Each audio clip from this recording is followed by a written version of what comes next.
도널드 트럼프 미 대통령은 한국 시간 어젯밤 11시 정각부터 미 해군이 이란에 대한 해상 봉쇄를 시작했다고 밝혔습니다.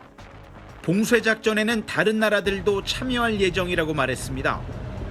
We don't need other countries, frankly, but they've offered the services. We'll let it be known probably tomorrow. 트럼프는 앞서 자신의 소셜미디어에 이란 함정이 봉쇄 해역에 접근한다면 카리브해의 마약 운반선을 격침시켰던 것처럼 즉시 제거할 거라고 경고했습니다.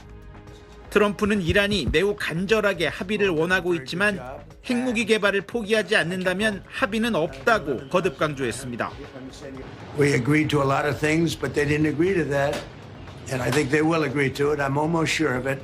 In fact, I am sure of it. If they don't agree, there's no deal. There'll never be a deal. 월스트리트 저널은 지난주 20시간 넘게 진행된 이란과의 종전 협상에서 미국은 이란에 20년간 우라늄 농축을 중단할 것을 요구했지만 이란은 수년간 중단하는 방안을 역제안했고 우라늄 비축분의 해외 반출도 거부했다고 보도했습니다. 이와 함께 트럼프는 이란 전쟁을 비판한 교황 레오 14세를 거친 인사로 비난한 데 대해 교황이 틀렸다며 사과를 거부했습니다. 다만 트럼프 대통령은 자신을 예수에 비유한 AI 생성 그림을 SNS에 올린 걸 두고 신성 모독이라는 보수 성향 교계 인사들의 비판이 거세지자 12시간 만에 게시물을 삭제했습니다. 워싱턴에서 SBS 이한석입니다. 마크롱 프랑스 대통령은 어제 자신의 SNS에 조만간 호르무즈 해협 항행 자유를 회복하기 위해 영국과 함께 국제회의를 열 것이라고 밝혔습니다. 마크롱 대통령은 미국의 호르무즈 해협 해상 봉쇄 계획으로 이 지역의 군사적 긴장이 다시 높아졌다며 다국적 평화 임무에 기여할 의사가 있는 국가들과 함께할 것이라고 말했습니다. 그는 또 이 임무는 교전 당사자와는 별개로 엄연히 방어적이며 상황이 허용하는 대로 즉시 전개될 것이라며 미국의 봉쇄 계획에는 참여하지 않겠다는 뜻을 내비쳤습니다. 스타머 영국 총리도 SNS에 항행 자유란 목표를 공유하는 40여 개 국가를 모았다면서 프랑스와 개최하는 국제회의는 이번 주 안에 열릴 것이라고 밝혔습니다. 이번 회의에선 호르무즈 해협의 안전한 선박 통행을 위한 규칙과 유조선을 호위할 각국 군함들의 공조 계획을 수립하는 것이 목표라고 말했습니다. 그는 또 미국의 호르무즈 해협 봉쇄 조치에 참여하지 않겠다는 뜻도 재확인했습니다. And let me be very clear. This is about safeguarding shipping and supporting freedom of navigation once the conflict ends. 미국의 지원 요청을 거부하고 있는 영국과 프랑스는 종전이 되면 호르무즈 해협 안전 운항을 위해 기여하겠다며 다국적 논의를 주도해왔습니다. 지난 2일엔 우리나라를 비롯한 세계 40여 개 국가 외무장관이 참석한 화상회의를 열고 호르무즈 해협 대응 방안을 논의하게 됐습니다. 파리에서 SBS 권영인입니다. 이어서 워싱턴을 연결해 호르무즈 해협을 직접 봉쇄하겠다는 미국의 의도를 좀 더 분석해 보겠습니다. 김용태 특파원, 트럼프 대통령이 역봉쇄에 나선 이유를 미국 현지에선 어떻게 보고 있나요? 트럼프 대통령은 종종 호르무즈 해협에 대해서 방관자 같은 말을 해왔습니다. Don't forget, we don't use the strait.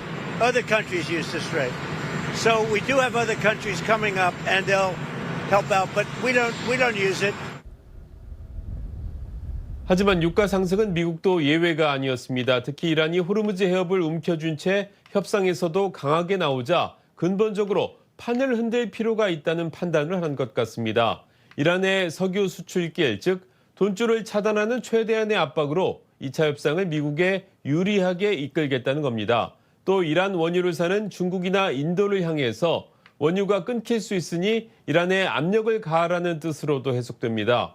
트럼프는 영국과 몇몇 국가가 호르무즈 해협에 기뢰 제거함을 보낼 것이라고 했는데 영국은 역봉쇄에는 참여하지 않겠다는 입장이고 일본도 자위대 파견은 정해진 게 없다고 말했습니다. 네, 그런데 미국이 실제로 호르무즈 해협을 봉쇄한다면 유가는 더 오르지 않을까요? 그렇습니다. 실제로 역봉쇄 방안이 나오자 국제 유가는 급등했습니다. 결국 단기적인 유가 상승을 감수하고서라도 협상력을 끌어올리겠다는 얘기로 해석될 수 있습니다. 트럼프는 폭스뉴스 인터뷰에서 11월 중간선거까지 유가가 잡히겠느냐는 질문에 대체로 비슷한 수준이거나 좀 더 오를 수 있다고 답했습니다. 트럼프가 전쟁의 파장을 이례적으로 인정했다는 평가가 나왔습니다. 다만 유가가 급등하자 이란산 원유 거래 제재를 풀었던 미국이 이제 와서 다시 봉쇄하는 게 맞느냐는 지적도 나오고 있습니다. You're going to see these energy prices continue at record levels, not for weeks, but months and years. And how blockading the strait gets it open suddenly, I don't get that logic. 양측 모두 위험 부담이 큰 역봉쇄 전략에 미국과 이란 어느 쪽이 더 오래 버티느냐의 싸움이 될 수도 있습니다. 지금까지 워싱턴이었습니다.